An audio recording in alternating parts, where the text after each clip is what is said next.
What is up, guys? Welcome back to the Creatively Driven Podcast. My name is Josh McKenzie, and in this podcast, we talk about anything that inspires us creatively, be that through art, music, photography, video.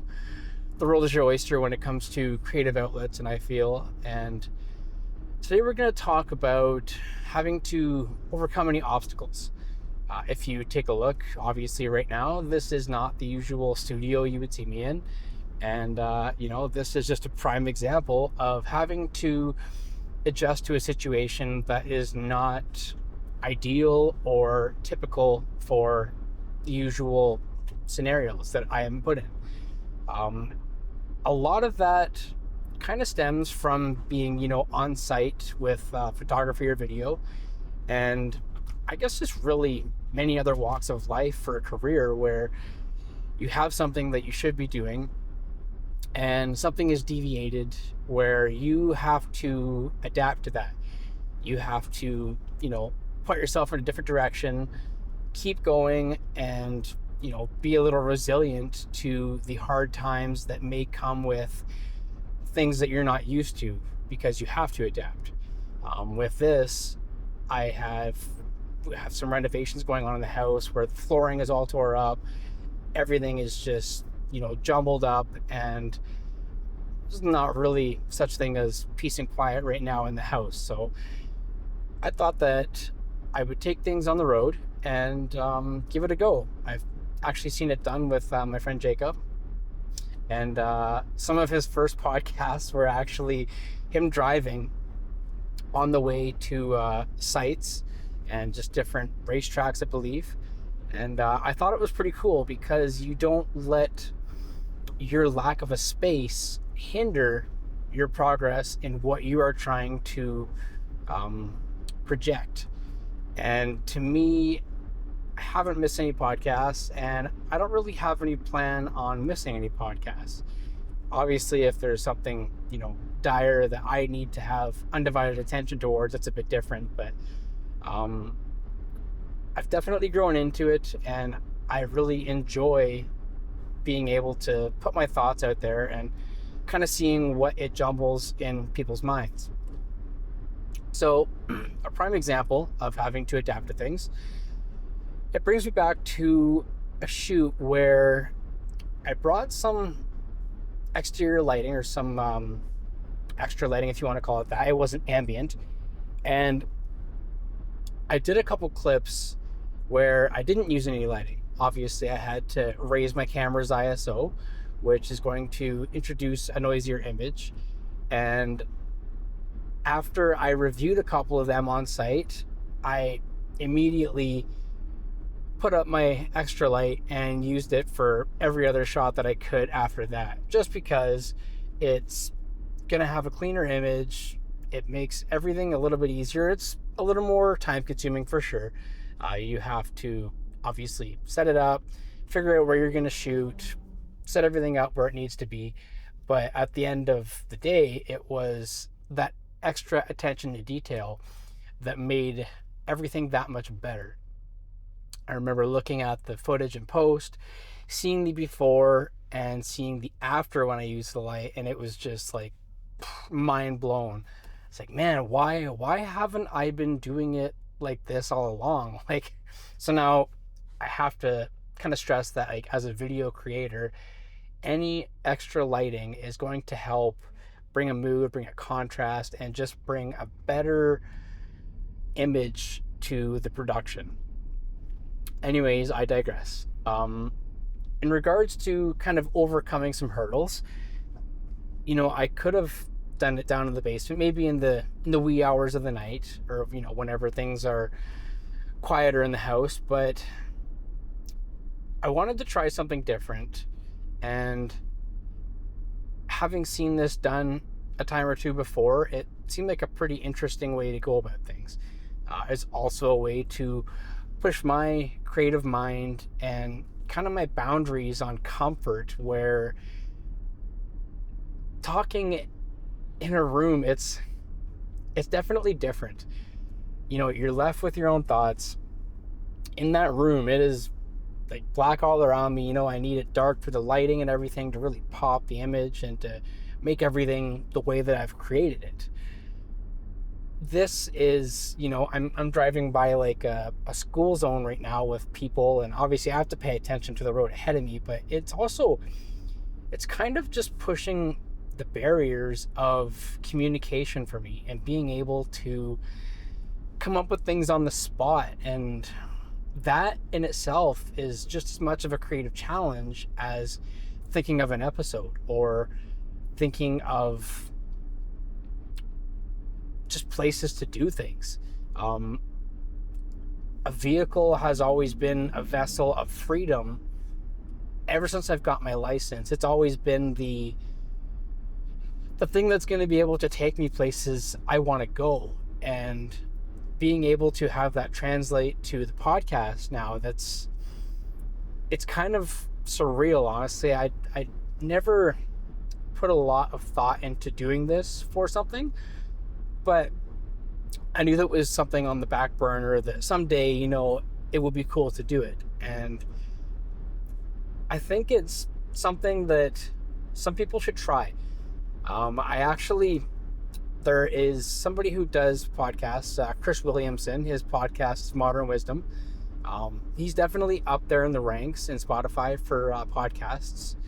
And he just recently did his 1,000th podcast. He's had a lot of big name people on his podcast. I believe he was kind of in, what was it? It was kind of like one of those dating shows a long time ago.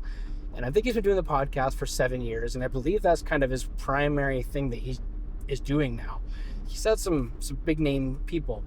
And just seeing what he did with that, he actually had Matthew McConaughey on his podcast before. And on his 1,000th episode, he had him on there again. And it was cool because they were in the studio and they had like a digital backdrop, and they ended up putting Interstellar, like the farm where Matthew McConaughey was in that movie, they made the background look like that digitally. And it was really cool to see kind of what people can do with things as far as hurdles go. I do believe Chris has a designated studio in Austin, and I have seen different backgrounds, so I don't know if they just changed it up to kind of keep it fresh. But he has a pretty big production crew. So being able to see them doing something like that for the 1,000th podcast to make it that much more unique and more special to kind of celebrate that milestone, I thought that was really cool. And that may not be a hurdle per se, but to me, that's that attention to detail that he kind of sprinkled on things to make it different and to make it special. Another thing that kind of comes to mind when I think of hurdles is something maybe not going correct on site or on set, if you will. I actually, on my last couple podcasts, this is just something off the top of my head, somebody mentioned something the other day where they were doing some drone stuff, and he just said, there's nothing like being humbled with photography and realize that his ISO was a lot higher than it should have been. Obviously, he had to adjust to that. The last couple podcasts, I had a ND filter on, which makes it darker. Inside, I don't need it darker. I need more light because it's naturally dark. I'm going to have additional light to get my exposure correct. And my last two podcasts were actually quarter of a stop over on ND. Again, I don't think anybody noticed, but it's one of those things where things do happen on set, sometimes. And it's kind of up to you to recognize that. And you may not catch it immediately. And I think that's something that kind of makes us all normal, is that we are focused on our vision and we think everything is going correctly. It looks like we did a double take on things at the beginning. Our white balance is correct. Our shutter speed is correct. And, the lights all look good. Everything looks good for exposure and everything. And we hit go And afterwards, we're reviewing it and we're looking at it, and it's like, oh, fuck. Like, there's something that wasn't correct. And a lot of the times, you're not going to be able to redo that. However, if you are fortunate enough to catch it in time and recover, good on you for doing it, for noticing it, because a lot of the time, excuse me, we are so focused on our vision and knowing what we have to do to make it work. And it's hard to catch yourself in that moment because you are so focused on moving forward and maybe not getting the whole picture around you. You're just getting the end project results in front of you. And it's easy to bypass that in your mind, honestly. It's easy to, I don't want to say neglect, that's not the right word, but it's easy to kind of forget because you are just hyper-focused. So trying to be cognizant of that is a lot of the times not the first priority. And I think a lot of people that do creative things are and can be victims to that. So I want to know if anybody who watches this is a creative. If you've had any obstacles like that, let me know. Whatever obstacle you've had that you've had to overcome, let me know in the comments, please. I think it's good to normalize that because it does happen. And obviously it's not intentional. We have our best intentions in mind in the moment as things are happening, but things can, creep up on you. And if you don't catch it, it's so easy for it to get out there. And again, it may not completely ruin things, but it may completely ruin things. So bringing that awareness to people, I think, is going to be a good help and a good pointer for people that are kind of just getting into it. I have seen, it was a sticker on the back of someone's camera, and a lot of the digital cameras nowadays have like flip out screens, and it was actually on the body. It had like a checklist, and it was like for different cameras, but it showed you, first you want your white balance, you want your shutter speed, just a little checklist basically. And it's easy to overlook that in that moment because, again, you're focused on the end. So with all that said, it's going to be a little bit of a shorter one. And thank you guys for sticking around and listening to this one. Let me know how you think it went. My podcasts are a lot of the times spitballs. There's not a lot of planning. I basically take a subject that I feel I have a valid amount of knowledge and experience with, and I usually kind of hit record and run with it.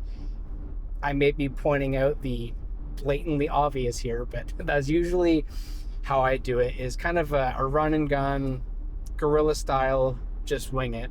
And I don't think it's gone bad, but I'm really curious to know what you guys thought about this podcast. The next one is going to be kind of similar, but I'll let you see that for yourselves and let me know what you think. So thanks along. Subscribe for more Creative Fire, and follow along on whatever platforms you choose to see me on, whether that's YouTube or Spotify. And hope you have a great day, and we'll see you guys in the next one. See ya.